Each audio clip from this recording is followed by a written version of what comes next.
Oh my God, boy, he got it Glock. Make my heart stop. What? All these hoes, yeah, my love, my thigh. Yo, I let go. Yeah, I'm dog sitting for a week. Say that to the camera. No? Alright. Wait, what'd you say? Hold on. Oh, he said make sure you like, subscribe, and you know what I'm saying? He said it, not me. I ain't say nothing. You know what I'm saying? So if he said it, that's how you know. 7 games into the Luka Doncic era in LA. And after getting out to a rough start, things seem to be on the right path for the Lakers and their new superstar. But Luka still doesn't look quite like Luka. In fact, his first 3 games with the team was statistically the worst 3-game stretch of his entire career, trailing even his first 3 games in the NBA. Now, there are plenty of great reasons why this has been the case. The man is transitioning into a completely new system. He's playing alongside new teammates and just beginning to build chemistry with them. He's coming off of the most serious... I ain't gonna lie. The dude that traded Luka from Dallas to LA. Now look, I'm a Lakers fan, but excuse me. Now I'm a Lakers fan, and I'm also a Hornets fan. Before y'all call me a bandwagon, I'm not a bandwagon. I've been fucking with the Lakers before LeBron got on the team. You know what I'm saying? I've been fucking with the Lakers for a long time. You know what I'm saying? But I'm also a Hornets fan, so y'all can't call me a bandwagon. But anyway, whoever traded Luka, bro, I forgot his name. But the GM for Dallas Mavericks, bro, you are the dumbest nigga alive, bro. Why the fuck would you trade your best player? Luka is literally on the verge of being better than Dirk Nowitzki. He took you to the NBA Finals, bro. Like, come on now. His career, and he's playing himself back into shape. And of course, he's still mentally recovering from one of the most egregious cases of backstabbing in sports history. All of these explanations are perfectly reasonable, but that's why he got the triple-double against Dallas. For Luka's recent slump. This man claiming that LeBron is to blame for Luka's struggles because he simply does not make his teammates better. In fact, some fans are claiming he never has, and that Luka is next in line to have his career completely altered by LeBron and his heliocentric, self-serving play style. It's a claim that sounds outlandish, but as Luka's first stretch in LA has unfolded, I've begun to see this claim. That's probably really interesting. I ain't gonna lie. LeBron simply doesn't elevate those around him. And the more I saw it, the more I began to wonder if LeBron is a great teammate or if he is just a great player. A question that led me down a rabbit hole of player testimonies, historic data, and career trajectories to uncover the truth behind if LeBron truly makes his teammates better. In my opinion, he does. I think it's the person. All right, we're gonna skip this. But in my opinion, I think he does. You know what I'm saying? To a certain extent. Because at the end of the day, it's all about the player. You know, so you can't blame a person. You can't blame a person for another person's mistakes. You know what I'm saying? Like y'all get what I'm trying to say. Dirk Nowitzki is the MVP frontrunner. Steve Jobs just announced the first iPhone. Kevin Durant is still at Texas. And LeBron just dropped a 40-piece on the Pistons. An early masterpiece within his storied career and fuel to the fire both for fans and critics. At this point, the world was well acclimated to the megastar LeBron was becoming. This kid isn't just good, he may be the best player in the world. But does he make his teammates better?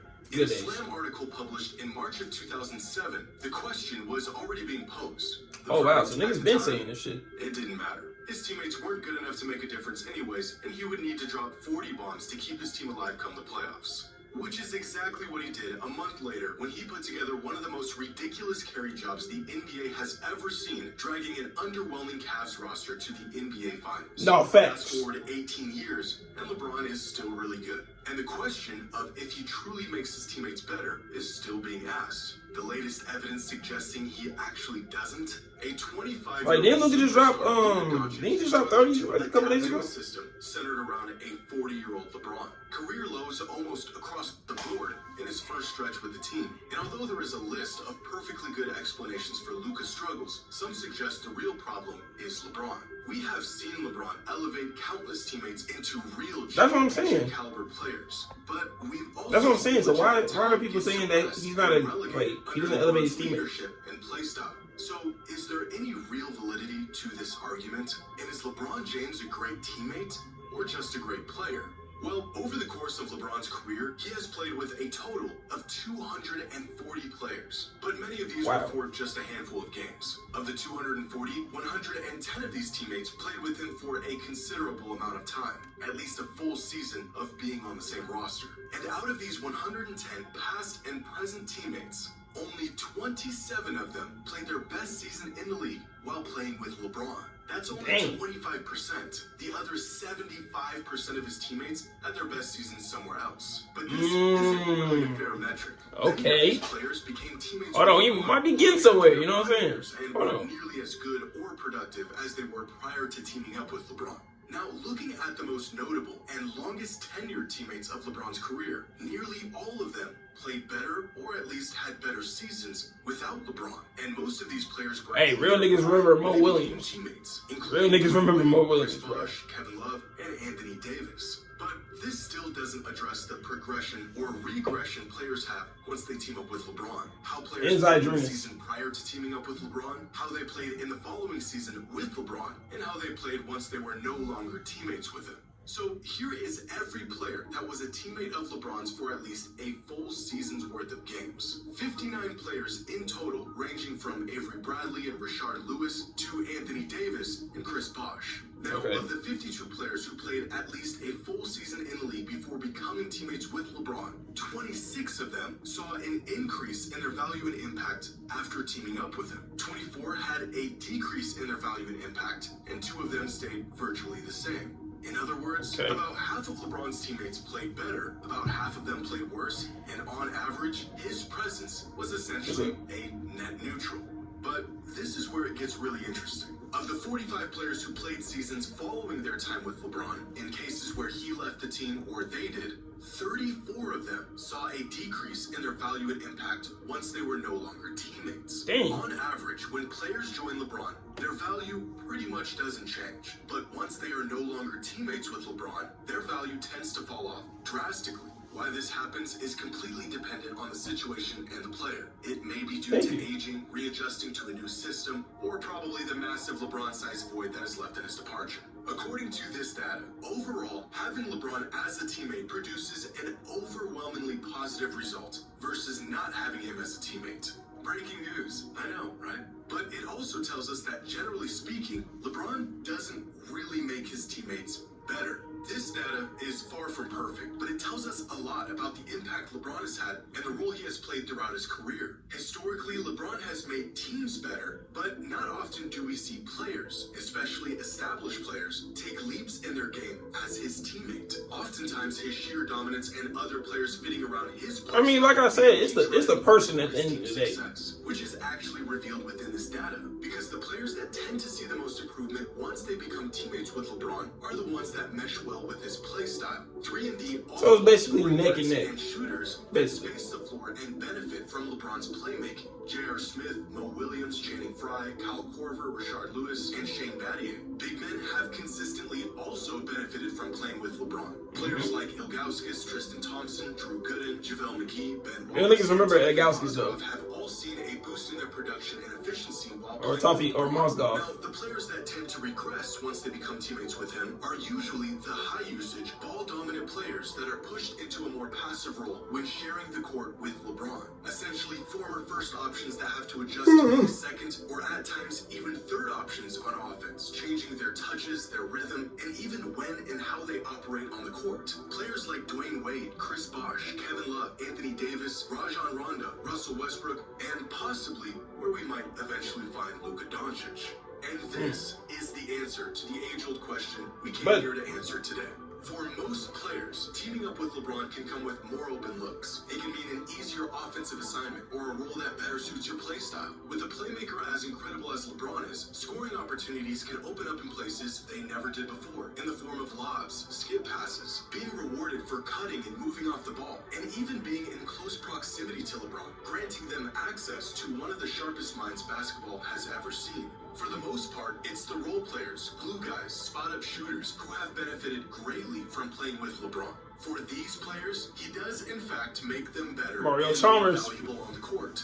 As some would put it, LeBron is the ultimate Caruso? raiser. For most of his career, you could give him 7 marginal talents and he would find a way to turn them into a 50-win title contending team. It is a tangible quality that has ultimately been a blessing and at times a curse. The blessing is that regardless of who LeBron is playing with, he is the offense. The curse is that regardless of who LeBron is playing with, he's still the offense. And this floor-raising superpower seems to get neutralized the further off the floor. Hey, real niggas remember Dellavedova, though. Who are accustomed to running an offense And JJ for Barea. them and their pace. Kevin and their Love, play style. like, Playing come with on now, LeBron I know is ball. a massive adjustment. The more your game is predicated on operating with the ball in your hands, Is that the less Delonte West? playing with LeBron is going No, to I'm not elevate Delonte your West. game. And Mark, so it ends up being the best, tweet. high-usage, high-profile, ball-dominant players that usually see a slight decline in their production and impact once they become teammates with LeBron. It's Chris Bosh and Kevin Love going from bona fide first options to hyper-efficient third options with a lighter offensive load. I mean, they both won chips with the nigga though. So From offensive engines to pieces in what inevitably becomes LeBron's offense. In 2018, So it's just basically, well, LeBron is just neck to neck, you know what I'm saying? System to find out if LeBron made his teammates better. And after analyzing 25 different teammates of LeBron from 2014 to 2018, the numbers indicated that only 9 of them met or exceeded their projected impact once teaming up with LeBron. Only His 9? final conclusion after conducting his analysis: any team with James must be careful not to invest too many resources on players who are best with the ball in their hands. Instead, the focus should be finding role players whose games will mesh well with LeBron's. Although teaming up with LeBron is a transition that has proven to be purely incompatible for some players. But then that's crazy. 9 players? Is not necessarily an indicator of regression. In fact, in many cases, sacrificing box score numbers and shot attempts and usage is a sacrifice necessary to win. For every player that was forced to take a backseat and transform their game for the sake of LeBron and the team, there's a player who's found success and improvement in being teammates with LeBron. Because LeBron may or may not make you a better player, but he has perpetually made teams better. Yeah, I want to say he made teams better, but I want to say like make players They better. want to win. Dwayne Wade said that LeBron is the best teammate you could ever have. Chris Bosh said playing with LeBron was a dream and that the game was easy with him. Kevin Love said LeBron made the game easier for all of us. Anthony Davis said LeBron is the best leader I've ever played with. He makes everyone better. And this is the resounding sentiment of most players that have played with LeBron. He is the best player in the world and an even better teammate. LeBron put me in a position to succeed. He's a great teammate. He's a great teammate. He made the game easier for all of us. LeBron is the ultimate teammate. LeBron makes the right play every time. He is an incredible teammate. The numbers and data may get us closer to an objective truth behind this question, but it's the personal testimonies from teammates Cavaliers jerseys was tough, to though. me speak louder. Especially with the And all sleeves. of this information that we gather here today gives us a small I glimpse get at where these. this duo may end up and the sacrifices that will be necessary if they want to tap into their full potential of Well, but here's the thing though, you gotta give Luka time to develop. You know what I'm saying? Because like he said, he just joined the team. You know what I'm saying? Not too long ago. Literally just joined the team, so he's gonna have time. You gotta give him time to get just to new teammates, new coaching. Like, you know what I'm saying? Because he's probably still used to being in Dallas. Like, we being for real, he's probably still used to coaching, like playing for Dallas. You know what I'm saying? So you gotta give him time. But I swear, I think he just dropped 32 a couple of days ago. Like he's straight. You know what I'm saying? A couple decent, not too good games. That don't mean he's gonna be a part of the LeBron effect. You know what I'm saying? Nah, I ain't trying to glaze. No glaze. You know what I'm saying? Even though I got his jersey, no glaze. You feel me? But yeah, in my opinion though, like he said, he also made a good point. LeBron makes the team better, but sometimes he doesn't make the players better. But at the same time, it's on the players. You know what I'm saying? It's not completely LeBron's fault if we're being for real. You know what I'm saying? Because at the end of the day, it's on you. You know what I'm saying? If you leave a team and you play bad, that's not my fault. That's all you game. Like, come on now.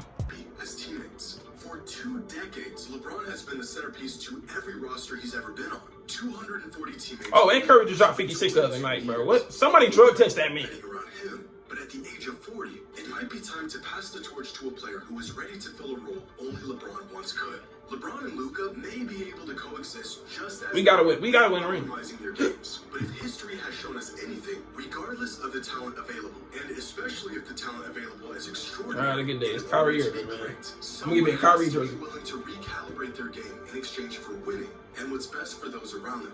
A sacrifice that many great players have made for LeBron, and one that he may soon have to make for his teammate. But nah, he made some valid points though. Real stuff. He made some valid points, but I ain't gonna lie, that's still the craziest trade in NBA history. Has to be. Has to be the craziest trade in NBA history. Like, you trade your franchise player, bro. Your future franchise player. Like, come on now. But anyway, that would be the end of the video. If you enjoyed the video, man, make sure you hit that like button. Subscribe if you haven't already. Turn notifications on. Comment down below which one we react to next. And without further ado, I'll catch y'all boys in the next video, man. Peace.